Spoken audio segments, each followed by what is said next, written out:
I need a woman with a wolf cut to beat me to death. No, you don't. You need healthcare and universal basic income. That's what. Don't get distracted, okay? All right. So yeah, I fucking hate that. That made me very, very angry. It's disgusting and gross and evil. You should fuck and climax and then move on with your fucking life. Stop gooning, stop edging, okay? Cute Accelerationist Theory, colligated by the Marketable Archive, with Smugbug, international consultant, political author, and CEO. Your fucking life. Stop gooning, stop edging, okay? Don't Stop be Destiny. reminiscing. There are no mistakes. I agree. It's only a mistake if you don't learn. Is okay. Sure, yeah, true. All right, let's Pass move. through things. Yes. Let it flow through you. Okay. Reality and fate. Yes. Let's move on to the small and appillated. Right now, appillated is a very big word, and I feel like I do want to give a little bit of context to it because your brain is so small and adorable. Although your brain might be in your shell, right? Appillated is something that we do very frequently, at least in my line of work, which means removing all the hairs, right? It is also a very sort of like feminizing idea, and cute accelerationism, I think, is sort of a feminizing potential. Yeah, and when we get towards the gender side of this, I have my critiques become blunted a little bit, but they're still there. Like I still have many problems with it. I just Are you dragging your knuckles? I think yeah, I am. I'm knuckle dragging. I'm dragging my hairy knuckles across the ground in order to epilate them. Yeah. Why don't you set the scene on this one? Because it seems like this one is it's a bit denser. I don't remember much about this.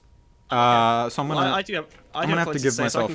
Oh, this is about drives biology. This is the one that had a a citation that was talking about a 16th century debate between two biologists, and I looked into the actual debate between the two biologists, and it was between two like obscure mollusk biologists who were arguing about the unity of life versus the functionality of life, like whether or not body plans are unified under a single structure, or whether or not structures develop as they are needed according to evolution. And pretty much it ended, it sort of devolved into a shouting match between the two researchers, just yelling at each other over pretty much just personal grievances. And then the bottom, the conclusion of that is like pretty much both of these ideas are accepted in modern biology. Like neither of them are absolutely true. I love that being a debate bro was even cringe and uncool 300 years ago. That's so based. It was more like underhanded with its insults. Right, yeah. Which I guess is psychic war. There you go. There's your mandatory mention for the pond. I was considering telling you at the start of the stream that if you mentioned words like war or psychic that I would kick you, but I haven't done that. No! I've been so good. I've been so good for this first nearly 2 hours. I went nearly 2 hours. Okay. Hour and a half. I need less actually for 20 minutes of fumbling around with fucking bullshit. Fumbling, yeah. Okay, so it's I'll accept that compromise based on your fumble. This chapter to me is very anti-natalist, even more than the last one. That's true, and that's another reason I hate it. Yeah. Yes, I agree. Yeah. I think it is evil to be anti-natalist, and part of the struggle of life is to try and figure out how you're going to enmesh yourself into the reproduction of society. Even if the reproduction of the society is an evil society, you need to figure out how you can undermine it slightly. Yes. No, I totally agree. Yeah. Literally, the biggest impact that any normal individual, or I guess the average largest impact one person can have, is to have children and instill them with ideas and an environment that kind of compels society to move forward with your value set, to kind of reproduce yourself and your ideas forward. Now, obviously, I come from I was never a hardcore anti-natalist, but most vegans I think pass through a process of being anti-natalist just because it kind of takes non-liberal, non-hyper-rational systems of thought to get to being okay with reproduction. What even if you arrive at veganism via very rational systems of thought. So yeah. I do think that this is evil. I basically kind of refer back to, you know what, my complaint about the line, there's a line here, I think, which is being intense means staying on a plateau, and I think that is, yeah, that is just like the fetishization of passivity. It is so wrong. It is like the deadliest wrong. It is absolute wrongness. It's so fucked. Again, as the body without organs, I completely disagree. Yeah. Right? You think that, it's being presented as a completely flat entity with no substance, but there is also the entity perceiving the flatness. And in itself, there is a depth in that. But it's just better to consider it, it's just not that deep, bro. It's only not that deep because you flattened everything into a fucking plateau of platitudes. Okay, isn't that what you want as like an egalitarian? You want everybody to be equal, everybody to be exactly the same along an absolute plateau of experience? Within the plateaus, there should be functional hierarchy. Between the plateaus, there should not. In other words, a system of subgroups and experiences that you can enter into and exit from freely, that within them can have any varying structure, including, basically up to and including, in an ideal world, fascism, right? Like, you should be able to LARP as a Nazi as well. Now, obviously, this only works in a non-coercive system where you couldn't actually do harm and kind of negate someone else's capacity for free association. So, in practice, pragmatically, that will likely never happen.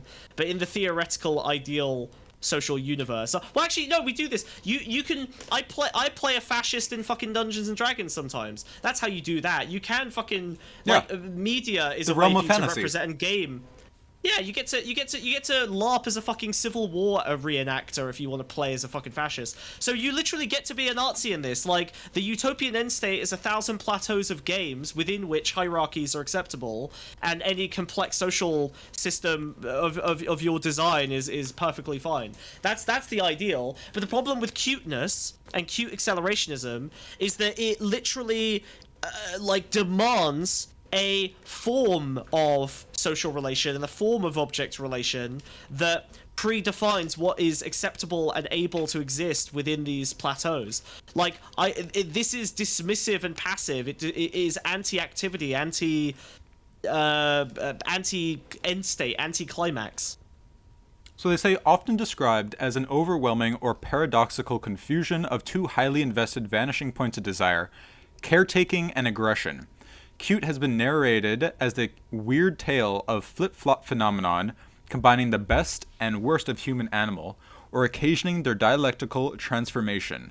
Overdriven regulators clamping down on excessive feelings, overstimulated and then frustrated desires, care and protection overflowing into aggression and vice versa. Torn between surrender and mastery in a confusion of drives usually associated with feminine and masculine roles.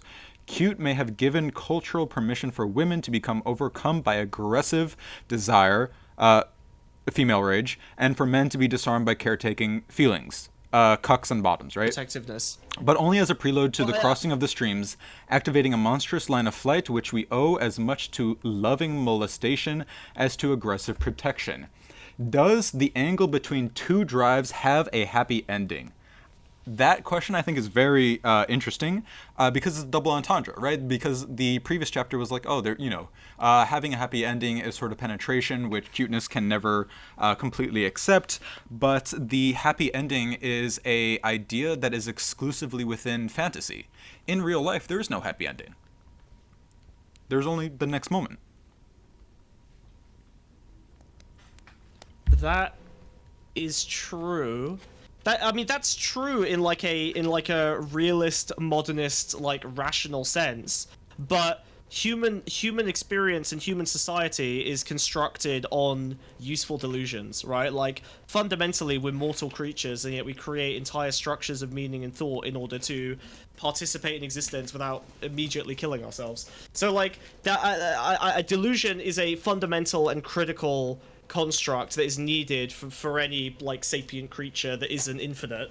And with that in mind, I think you have to choose which delusions are acceptable and useful and which ones aren't. And I don't like the idea that they're unwilling to, like, I think this is cope, right? Like, they say, these regulative mechanisms do not attest to the impossible nature of the convergence. On the contrary, they slavishly curtail its further intensification. But I don't see that as correct. I think that's just objectively misstated. I don't think that you can claim that it reduces the intensification when it is essentially you're meant to build up to something and then come down from the plateau, right? Come down from the experience. Yeah, this is the idea of the hero's journey, but that's a fantasy. Mina says, we have a saying in Germany, everything has an end, but the sausage has two. That's great. And we don't want to know how to make the sausage or what goes into making the sausage. Yeah. Okay. I've got nothing else regarding this chapter. There's a footnote that I haven't read that might help, so I'm just going to read it and hope for the best. It comes at the end of the chapter. It would come as no surprise to a linguist that Cute boasts this peculiar ability to combine opposing terms. The Greek word from which cute derives is also the origin of the prefix oxy, as in oxymoron, the conjunction of apparently contradictory terms. It is at this pointedly foolish juncture, oxymoros, a keen, pointed, blunt, foolish, the word itself being an oxymoron and therefore an tautology, that cuteness converges with nonsense. Okay, so it's basically saying that cuteness contains contradiction. That's true, but the problem is that, like, cuteness is a construct, a delusional construct that is able to help facilitate, and I do agree that's in some ways positive, right? Help facilitate women being able to express rage and men being able to express protectiveness. But the problem is that it's a neutering system. To experience it. Yeah, but it's a neutering system, right? Like, female... I just started reading... I'm about to become a giga-feminist. I'm sorry, everyone. But, like, I just started reading about the Rojava Revolution in a lot more detail. And I'm realizing that, like, a fundamental component of it is the feminism that drives it. Like, the most revolutionary potential seems to exist in the feminine gender. And cute is literally saying that it is like a release valve, an escape valve for feminine rage in a way that doesn't actually result in anything fucking useful. It literally neuters it. And the Rojavan Revolution didn't result in anything useful? No, the Rojavan Revolution is fucking awesome. Like, that's a whole other story for another I'll tell you what. But this chapter for me, I think, has really revealed why conservatives are so obsessed with the idea that leftism is feminizing men. Yeah, I think that's a good point. I think this is reacting to the same substance that conservatives react to. I think that's a really good shout. Actually, I didn't catch that, but you're totally right. It is. Which suggests that the feminization is real, right? But it's because we have for a lot of systems, we've overfixated on extracting value from masculinity, which means even from like a capitalist framework, there is more novel value to extract from femininity, because femininity has kind of been suppressed broadly in ways that it's like you could relate it even to something like black music, right? Like, the suppression of black culture, was eventually in some ways turned around by liberalism and assimilationism, and the first thing that liberalism did was start co-opting black culture and finding utility in it where white supremacists never would, right? Like, in a white supremacist state, hip-hop never could have been a thing, and in a state that is patriarchal and basically built on primarily masculine values, there are entire cultures of suppressed feminine value, feminine aspects of existence that may even already exist and are dismissed, but may also not exist yet because the suppression has, kind of led to these things not being able to be cultivated in the same way that masculine things have been cultivated. Like, would esports and video games have come about in the same way in a matriarchal society? It would probably look and end up being very materially, culturally different. But we've got a very masculine frame of existence for video games because... Are you saying women can't play League of Legends? I'm saying that League of Legends probably would look very different and be very different if it came up in a matriarchy as opposed to the system that it came up in. There's hunky men in League of Legends. There's cute extraterrestrial beings. There's ravenous demon monsters that burrow into the ground. Of course. You only care about aesthetics. You don't care about the actual material system of relations that make up League of Legends. Uh-huh. Yeah. No, I care about the microtransactions, actually. No! Back to fucking consumerism. Alright. It all leads back. I hate that fucking thing. It all leads back. Yeah, don't die in Edge of Good Lord. There's a whole women's esports league in League of Legends, though. What I'm talking about is way bigger. I'm saying that imagine a completely matriarchal society that has been matriarchal for fucking 2,000 years. And then, do you think that League of Legends would have spawned in the exact same way and been the exact same thing in that society? I'm not saying it's better or worse. I'm just saying that there is a non-extracted potentiality that never existed as a function of our, like, historical patriarchy. Like, MOBAs are a single young man's game to get good at, right? And in the current society, women have very different social forces affecting them towards pro-socialization, towards interacting with other people, instead of isolating themselves to play with absolute, you don't like the M-word, idiots on the internet. It's not that I don't like it, it's that Twitch will fucking insta-ban you for it. That's a hard TOS. But yeah, so I think that's a fair point. All right, are we done with the small and the epilated? This is one of the few titles I like, though. I think I like their. But then I feel like they didn't really. I feel like there was so much more to say on hair itself, and they just fucking didn't bother.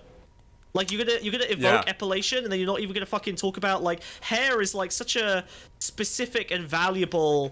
and I'm not gonna extract any value from it, because I fucking hate this whole concept. So you fucked up. You fucked up, Amy Ireland, and we're both bald. B. Chronic. Yeah. Well, I'm a hairy dude. I like being hairy. I love hair. Hair's great. I would be sad if I was hairless, right? I groom, but I You heard it here, folks. Nice. No! Oh, got him. Oh my god. Oh, he's just that easy. There's your clip. Enjoy. Clip it and ship it. Well earned, I think. Baited me into 2 hours of leftist book reading just so that you could confirm to Chud Logic that I'm a pedophile. But yeah, so like I think there's a lot of interesting stuff to say about hair. I haven't thought about it. I don't care about it. And these fucking idiots didn't write a single fucking word about it, despite putting it in the title. So the biggest W is the biggest L of this chapter. Fuck you, idiots, morons, fucks. Cunts. So they sort of like superficially just threw it out there, and you are wishing for your own innovation on the idea. I would be interested to see their perspective on hairiness as like a thing, right? That seems so obviously related to cuteness because there's a lot of hairy cute things. Is both. Well, exactly, right? There's furry is hair, and yet it is cute, but, like, a dude's hairy arm or a hairy ass is not cute. So, like, there's clearly something going on there, and I have no interest in unpacking it, because this is not my fucking fight. So these idiots have left idea space just sitting on the fucking table, dead, buried, worthless. No human for the rest of society will ever think about this again. This is a parallel alternative history that will never occur, because fuck this bullshit. Salty Squid Why says do you put it in the title, assholes? Salty says that he shaved his head and that shaving your hair is a anti-capitalist, anti-patriarchal act. So it's really bold of you to come out in favor of CSOT, Salty Squid. It's bold of him, that's for sure. Hey, yeah, let's move on. Don't laugh too hard, Baldy. You're a fucking egg. You don't have a hair on you. I might get some later. Who knows?